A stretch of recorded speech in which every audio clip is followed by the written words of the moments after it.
Felicito Yanaque, un hombre de 55 años, nacido en el pueblito de Yatapare, creció solo con su padre, que lo único que le dio fue su estudio, sus valores y una gran lección como herencia. Nunca te dejes pisotear por nadie, fue la frase que le dijo su padre antes de morir. Felicito vivía en el centro de Piura, con su esposa Gertrudis y con sus 2 hijos, Miguel y Tiburcio. Era un hombre menudo, delgado, sin mucha gracia, pero que con su trabajo y constancia forjó su empresa de transportes llamada Narihualá. Un día, luego de haberse ejercitado y haber desayunado lo de costumbre, salió de su casa rumbo a su oficina, cuando de repente se percató de que había una carta pegada a su puerta. Abrió la carta y la leyó pausadamente. Señor Yanaque, su empresa de transportes Narihualá es un orgullo para Piura, pero también un riesgo ya que está expuesta al vandalismo. Pero no se preocupe, nuestra organización se encargará de proteger su empresa, así como a usted y a su familia. Nuestra remuneración por ese trabajo será de $500 al mes. Lo contactaremos oportunamente respecto a las modalidades de pago. Todo debe quedar entre nosotros. Dios lo guarde. Al pie de la carta había una arañita como firma. Desconcertado, pensó que se trataba de una broma de mal gusto, y sin más, siguió su camino. Al poco rato, la carta empezó a rondar por su cabeza y le quitaba la tranquilidad. Fue así como decidió que lo mejor era poner una denuncia. Ya en la comisaría, lo atendió el sargento Lituma, quien luego de leer la carta no parecía sorprendido, así que solo le tomó los datos a Felicito sin darle relevancia al asunto. Muy enojado por el desinterés del sargento, Felicito protestó. Usted no parece darle importancia al asunto. Por ahora no la tiene. Esto no es nada más que un pedazo de papel arrugado, señor Yanaque. Podría ser una cojudez, pero si la cosa se pone seria, la policía actuará, se lo aseguro. Salió de la comisaría un poco eufórico por lo ocurrido y fue a buscar a su amiga Adelaida, quien según él era una especie de adivina, ya que había acertado muchas veces al darle consejos. Él le tenía mucho cariño y creía fervientemente en el don de esta mujer. Luego de saludarla, le mostró la carta y le contó lo acontecido, esperando un consejo de ella.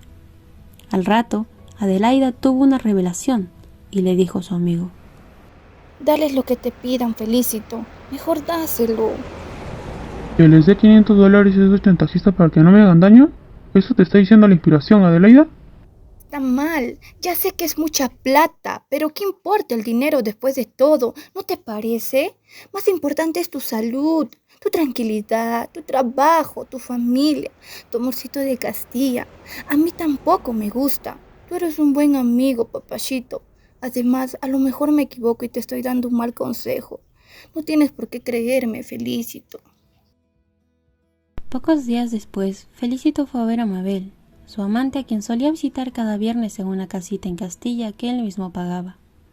Ella notó el semblante de su amante y exigió que le contara qué es lo que lo acongojaba. Entonces Felicito empezó a relatar todo lo ocurrido.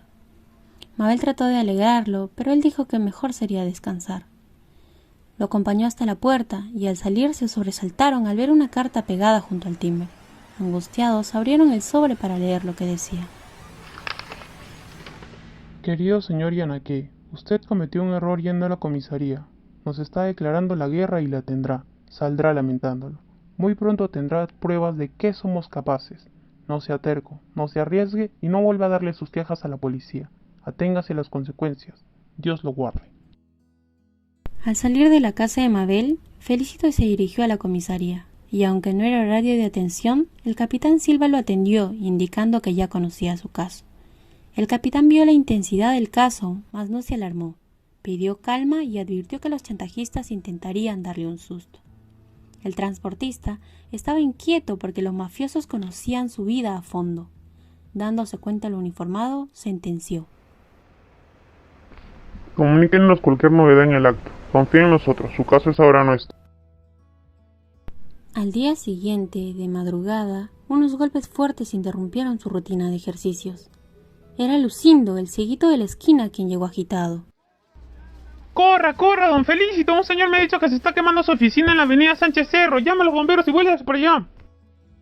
El incendio de su oficina llenó de valor a Felicito, quien decidió publicar un aviso en el diario El Tiempo, dando a entender a la arañita que no le temía y que no iba a ceder ante la amenaza. La gente temía por él, pero lo admiraban por haberle hecho frente a la mafia. Sus hijos, Miguel y Tiburcio, temían por la vida de su padre. Mientras tanto, la noticia había llegado a Lima y el Ministerio del Interior exigía la pronta resolución del caso. Es por eso que el capitán Silva y el sargento Lituma ofrecieron todo su apoyo y respaldo a Felicito. Habían pasado ya 3 semanas desde el incendio cuando llegó la tercera carta. En esta, los extorsionadores le daban 2 semanas para que acepte su demanda. De lo contrario, tenía que atenerse a las consecuencias y esta vez aseguraban que iba a ser peor que la anterior. Después de unos días, Felicito recibió otra carta y, desbaratado, fue a la comisaría. En la carta decía que habían secuestrado a Mabel y que la retendrían hasta que él dé su brazo a torcer. Para esto debía poner un anuncio en el diario como señal de derrota. Felicito se sentía terrible, estaba desconsolado, pero no pretendía ceder ante la extorsión. Así que idearon publicar el anuncio, pero falsamente, solo para que creyeran que se rindió y suelten a Mabel. Y así fue, a los pocos días la soltaron. Felicito se encontraba consolando a Mabel cuando llegaron el sargento Lituma y el capitán para interrogarla por si daba algún detalle que pudiera permitir dar con los malhechores. Sin embargo, al escuchar el testimonio de la fémina, algunas cosas no cuadraban para el capitán, quien tenía conocimientos en psicología, pero no dijo nada y le siguió la corriente. Luego de una extenuante charla con Mabel, los uniformados deciden retirarse y en el camino el sargento le pregunta al capitán ¿qué le pareció? Y este capitán, riéndose, le dijo: No me digas que no te diste cuenta que la sabida de Mabelita no dijo ninguna palabra que fuera verdad, Lituma. Poco después, el capitán Silva y el sargento Lituma fueron a visitar a Mabel sin que Felicito supiera. Le dijeron que ya sabían todo, que le esperaban algunos años en la cárcel por complicidad, pero si cooperaba con la policía, iban a dejarla libre de polvo y paja. Tardó en aceptar ser colaboradora eficaz, pero así lo hizo. Finalmente, Mabel delató a Miguel, y mientras éste rendía sus declaraciones, Felicito había sido llamado por el capitán, quien le tenía la noticia que el caso había sido resuelto y habían dado con los responsables. Sutilmente, el capitán empezó a contarle al transportista los hechos. Él no lo podía creer. A medida que se iba enterando de más cosas, su corazón se hacía pedazos, pero a la vez se sentía con un peso menos, ya que había confirmado su más grande sospecha que tenía desde hace ya muchos años. Al salir del lugar, sabiendo toda la verdad, Felicito anduvo como adormitado por las calles, sin fuerzas. Fue entonces que Adelaida lo vio, lo abanicó y fue corriendo a traer agua destilada para darle de beber. La mulata, preocupada, preguntó a Felicito si ya se sentía mejor, y éste asintió. ¡Qué sustazazo me diste, Felicito! ¡Qué pálido estabas! ¡Ay, chihuahua! Cuando te vi entrar y te caíste en la mecedora como un costal, parecías ya medio cadáver. ¿Qué te pasó, papito? Poco a poco Felicito cobró fuerzas y empezó a contarle a su amiga del alma lo que le había sucedido. Mabel, a quien tanto amaba, era el amante de Miguel, su hijo, que a fin de cuentas tampoco era su hijo, y él ya lo había confirmado. Eran cómplices, quemaron su local, fingieron el secuestro de Mabel. Al contar todo esto se liberaba de su pena, no quería saber nada de ambos. El destrozado hombre miró a su amiga y se arrepintió por no haber hecho caso al consejo que ella le dio. Y de repente sintió una vez más cómo el rostro de su amiga cambiaba. Ella lo miraba fijamente, como viendo dentro de él. Una inspiración, Adelaida. ¿Qué ves? ¿Qué te está ocurriendo? Algo te está por pasar, Felicito. No lo sé. Tal vez lo que te pasó esta mañana con los cachacos. Tal vez otra cosa, peor o mejor. No lo sé. Algo tremendo, muy fuerte. Un sacudón que cambiará toda tu vida. Felicito regresó a su hogar.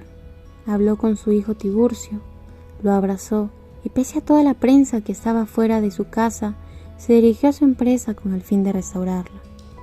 Mabel y Miguel estaban en la cárcel y Felicito siguió dándole la cara a su destino y esperó sin prisa aquello que su amiga la santera le había predestinado.